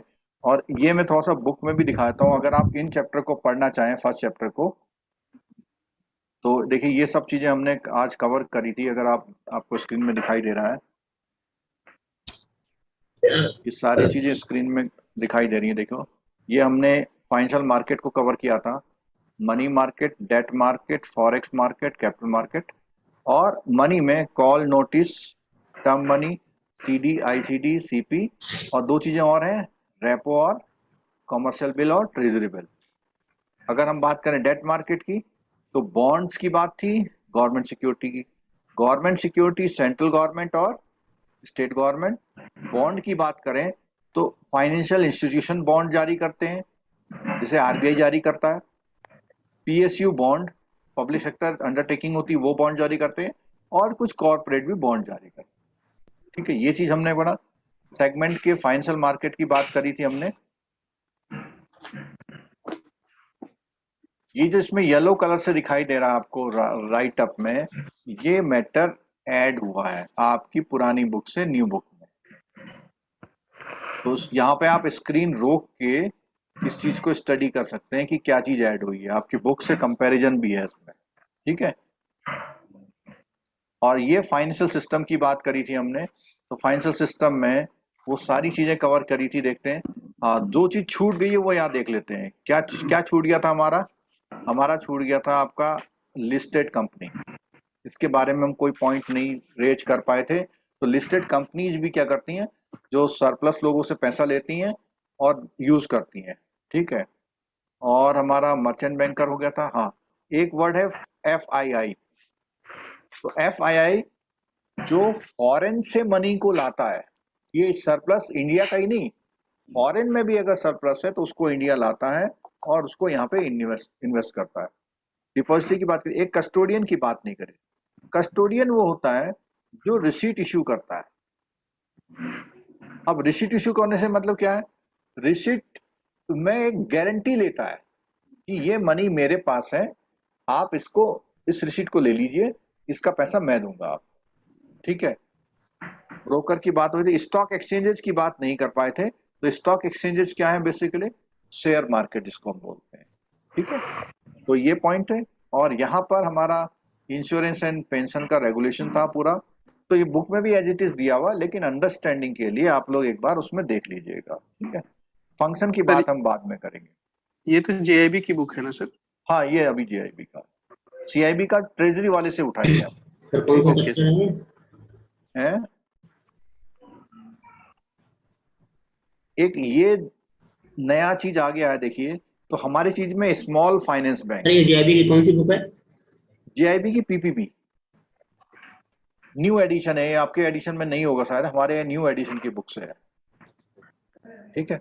तो यहाँ पर देखो, स्मॉल फाइनेंस बैंक का आजकल आपने बहुत नेम सुना होगा। तो ये एक नया टर्म आ गया, जैसे मैंने MFI बताया था ना, तो ऐसे ही स्मॉल फाइनेंस बैंक आ गए। तो ये बेसिकली क्या करते हैं, ये रीफाइनेंसिंग लेते हैं। ये जिस भी लाइन में काम कर रहे हैं, वो काम कर सकते हैं बिजनेस के लिए, वो काम कर सकते हैं फार्मर के लिए, वो माइक्रो और स्मॉल इंडस्ट्री के लिए काम करते हैं, ठीक है। तो ये क्या करते हैं, बेसिक बैंकिंग एक्टिविटी करते हैं, accepting deposits and lending to. लेकिन ये सब किसको करते हैं, स्मॉल वालों को, स्मॉल, माइक्रो स्मॉल या मार्जिनल लोगों को फाइनेंस करते हैं, ठीक है। And unorganised sector entities and such other underserved section, जो लोगों को अभी तक नहीं फाइनेंस मिल पाया था, उन लोगों को तक प्रोवाइड कर दें। ये नया, इसको भी कंट्रोल करता है RBI। They also undertake limited foreign exchange related activity भी इनको अलाउ की गई है। They can also be involve in the distribution of mutual fund, भी डिस्ट्रीब्यूट कर सकते हैं, इंश्योरेंस। तो एक तरह से अगर बोला जाए तो ये सारे एक तरह से बैंक ही हैं, लेकिन इनका लेवल थोड़ा लो है, इनका जो अमाउंट होता है वो थोड़ा, ठीक है। दूसरा अभी नया चीज आया है, पेमेंट बैंक वाला सिस्टम। पेमेंट बैंक्स में क्या है, can undertake only some activities accepting demand deposit up to 1 lakh, 1 lakh तक डिपॉजिट ले सकते हैं। ये इंपॉर्टेंट पॉइंट है। Insurance of ATM debit card issuance कर सकते हैं, sorry, payment and remittance services कर सकते हैं, डिस्ट्रीब्यूशन ऑफ म्यूचुअल फंड्स कर सकते हैं, इंश्योरेंस प्रोडक्ट का, पेंशन प्रोडक्ट का वो कर सकते हैं, क्रॉस बॉर्डर रेमिटेंस यानी कि फॉरेन से रेमिटेंस वो कर सकते हैं transaction, and nature of personal payment, और जो पर्सनल पेमेंट या रेमिटेंस वाले फॉरेन क्रॉस बॉर्डर का जो रेमिटेंस है वो कर सकते हैं।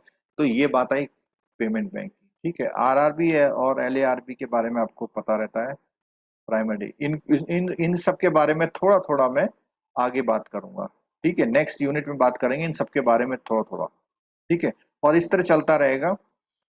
स्पेशली सीआईबी वालों से मेरी रिक्वेस्ट ये है कि कोई भी क्लास इसलिए ना छोड़ें कि बेसिक है, आपने जेआईबी किस स्टाइल से किया ये आपको मालूम होगा, ठीक है।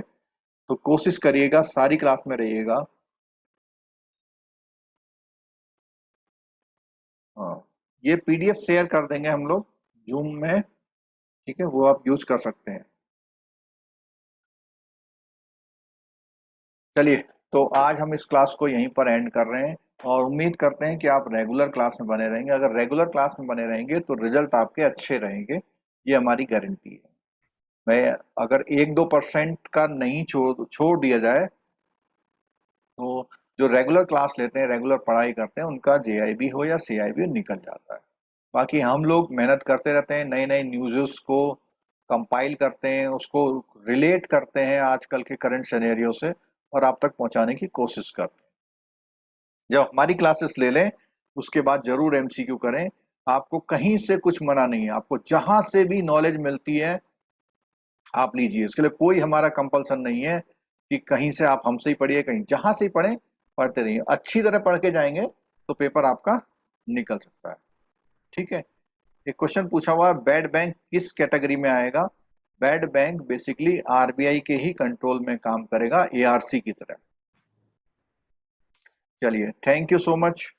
Okay, thank you sir. Thank you zoom sir. वाले नहीं जाएंगे, थैंक यू सर।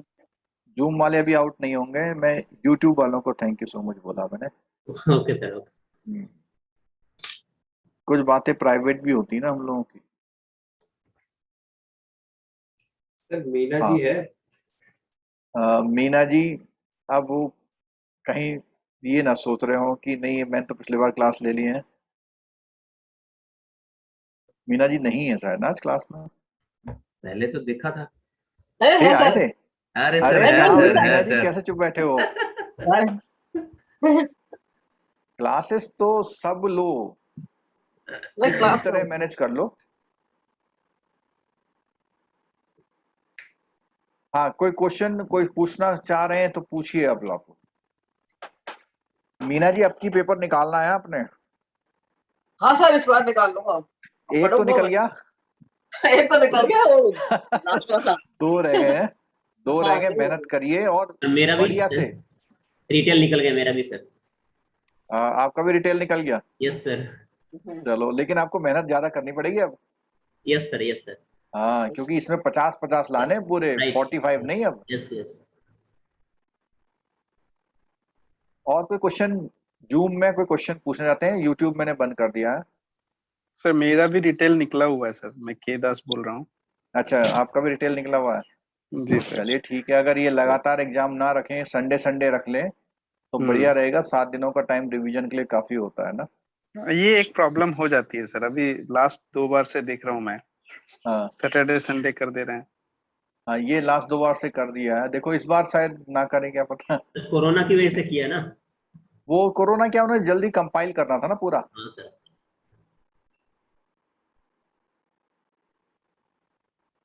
क्लास में बने रहिए, इंटरेक्शन करिए, नई नई चीजें खोज के लाइए। इसको नॉर्मल एक स्टैटिक क्लास मत बनने दीजिए। स्टडी करिए, कोशिश करिए नया बताने की। हेलो। हाँ, बोलिए बोलिए राजेंद्र जी, बोलिए। हेलो। हाँ, आवाज आ रही है, बोलिए। सर ये मतलब जो जी मुझे क्या थोड़ा प्रॉब्लम आ रहा था जूम में, तो मैं वही जानना चाह रहा था, बार बार लॉग आउट और लॉग इन हो रहा था आपका, तो वो मेरे सिस्टम का प्रॉब्लम है या क्या? नहीं, आपका कुछ प्रॉब्लम है। आप किस में देख रहे हैं, मोबाइल पे, लैपटॉप में? मैं मोबाइल पे देख रहा हूँ। नेटवर्क देखिए एक बार, कई बार इंटरनेट प्रॉब्लम होता है तब ये इश्यू होता है, और नहीं तो एक आध बार आप ठीक है। मोबाइल और उसमें सर मुझे लैपटॉप एक में और भी चीज चला के देखिए इसको।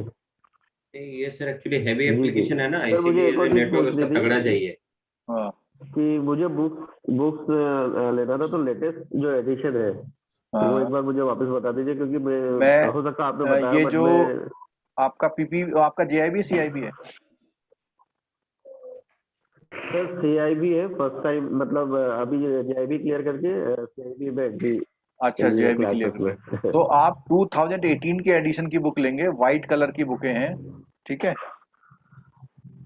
जो ABM BFM की बुक है जी वो वाइट कलर की बुक है, मैं आपको दिखाता हूँ, एक मिनट।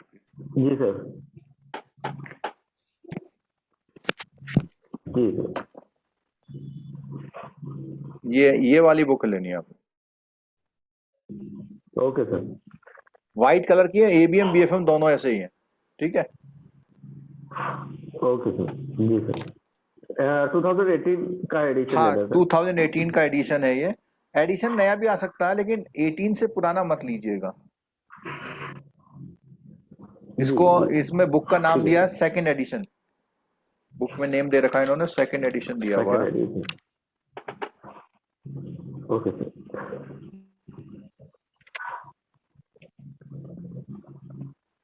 ठीक है सर, ये दिया हुआ है ये जी जी ठीक है।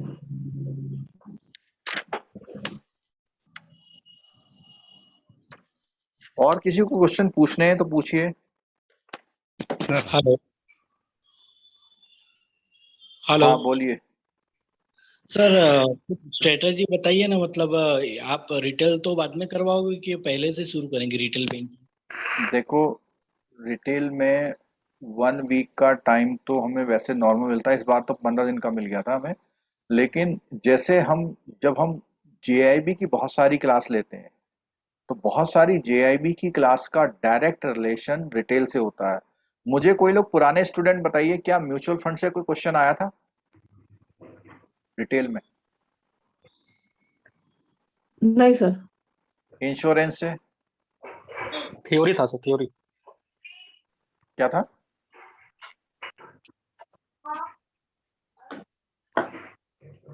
म्यूचुअल फंड से, इंश्योरेंस से, आपके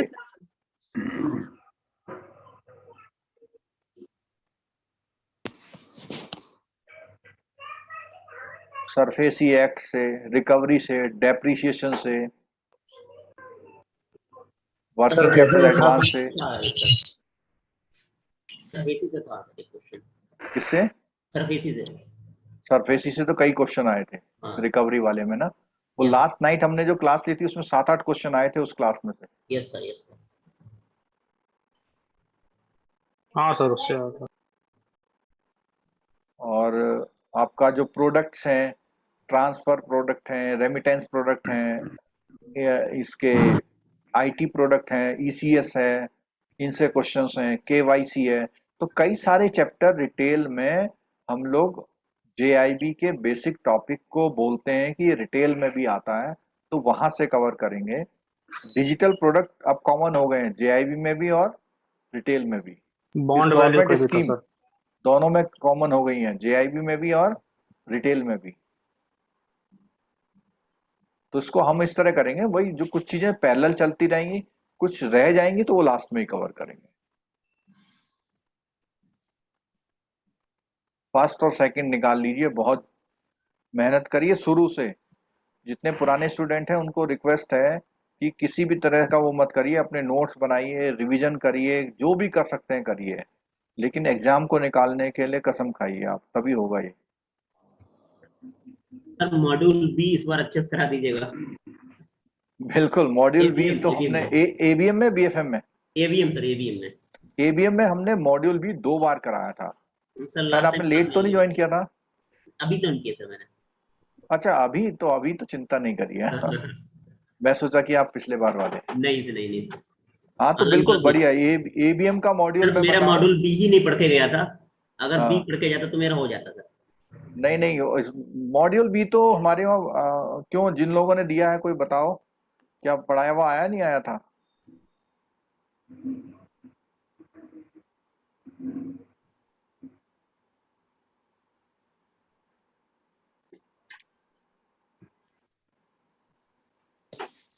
चलिए फिर ठीक है, मिलते हैं अगले सैटरडे को और सर, हम लोग सर धीरे मेरा धीरे एक पेस सवाल है। बढ़ा देंगे। आप लोगों से रिक्वेस्ट है थोड़ा कंसंट्रेट होना शुरू करिए, अपने बुकों को प्रॉपर रख लीजिए, नोट्स बनाइए। सर मेरा एक सवाल है। हाँ बोलिए। सर अभी सीआईबी का प्रिपरेशन करना है तो अभी कौन से सब्जेक्ट से मतलब शुरू कर सकता हूँ, क्योंकि मैंने टारगेट किया है कि जून जुलाई में जो एग्जाम होगा अगले साल हाँ उसके लिए प्रिपेयर करना है। तो नहीं तो अब आप अभी वाला जनवरी वाला क्यों नहीं देते, क्या प्रॉब्लम है? सर न्यूमेरिकल्स का थोड़ा सा अरे दिक्कत कोई प्रॉब्लम है। नहीं होगा, अभी टाइम है हमारे पास। आप बिल्कुल थोड़ा सा कमिट होइए, करिए। क्यों उसको एक अटेम्प्ट क्यों प्रोलॉन्ग कर रहे हैं आप? हो सकता है इसी बार हो जाए तो क्या प्रॉब्लम है? पूरा आप एक कॉन्फिडेंट तरह से था। ये कह सकते हैं कि एनी हाउ मेरे को तब तक कर लेना है, लेकिन ये वाला जो अटेम्प्ट है अभी तो आपके पास टाइम है, आज से क्लास शुरू हुआ है हमारा, तो ऐसा कुछ नहीं है, आप इसी बार मेहनत करिए। और अगर आपको अपने आप पढ़ना है तो पहले वो टॉपिक पढ़िए जो जेआईबी में थे, अच्छा तो उससे आपको थोड़ा फैमिलियरिटी लगेगा। और जो जेआईबी में आपने पढ़ा है उससे कम 20% नए पॉइंट निकालिए कि ये जेआईबी में हमारा नहीं था या जेआईबी में छूट गया था हमसे। अच्छा ठीक है, थ्योरेटिकल टॉपिक्स को आप पढ़ना शुरू करिए, बाकी कुछ टॉपिक्स हैं वो हमारे साथ ही करिएगा। जैसे दोनों बी मॉड्यूल हैं, बी मॉड्यूल आपका जो है हमारे साथ ही करिएगा, एक बार कॉन्सेप्ट समझ लीजिएगा फिर पढ़िएगा। अच्छा सर, लेकिन मेरा है ना जो अकाउंटिंग का जो फर्स्ट मॉड्यूल है तो उसमें न्यूमेरिकल्स में बहुत दिक्कत है, वाईटीडी वगैरह जो भी है वो मतलब स्किप कर दिया था मैंने। कौन से पेपर में? अकाउंटिंग के सर। आपका जेआईबी है सीआईबी है? सर मेरा सीआईबी इनरोल किया हूँ मैं अभी, लेकिन जेआईबी में मैंने जो अकाउंटिंग का जो फर्स्ट मॉड्यूल है उसमें न्यूमेरिकल्स वाला जो भी पार्ट था वाईटीडी वो जो भी है तो वो उसमें मेरा कैलकुलेशन मतलब कुछ भी क्लियर नहीं है। अच्छा, तो ये अभी जब होगा ना बॉन्ड वैल्यू वाले या वाईटीएम वाले क्वेश्चंस होंगे तो उनको आप करिएगा साथ में, ठीक है? अच्छा ठीक है सर। सर नेक्स्ट क्लास कितने बजे से होगी सैटरडे की? देखो जो हॉलीडेज का क्लास है, हॉलीडेज का क्लास आमतौर पर 9 to 1 PM ही रखते हैं हम, डे में रखते हैं, और जो वर्किंग डे के क्लासेस होंगे वो 7:30 के बाद होते हैं। तो वर्किंग डे अभी शुरू नहीं कर रहे हैं, अभी हम वीकेंड और हॉलीडे, क्योंकि आपको पता है नेक्स्ट मंथ में बहुत सारी इसी मंथ में बहुत सारी हॉलीडे हैं, पता है ना आपको? Yes sir. तो कोई भी आप ऐसा प्रोग्राम बना रहे हैं कहीं घूमने जाने का तो कोशिश करिएगा। सैटरडे का मेरा बालाजी का प्रोग्राम है सर। कब है? बना लिया है। कब जाना है? सर सैटरडे को, नेक्स्ट तो सैटरडे। उसका कोई ऐसा तरीका करिए कि एक तो क्लास आप सुन लें केवल। हाँ सर वो आप तो ट्रेन में हैं कहीं पर भी हैं तो कर जाएंगे, उसको सुन जरूर लें, और फिर जब आप वहां से वापस आ जाएं तो उसको रिवाइज जरूर करें। देखिए स्टडी उसी का सक्सेसफुल होगा जो टाइम देगा।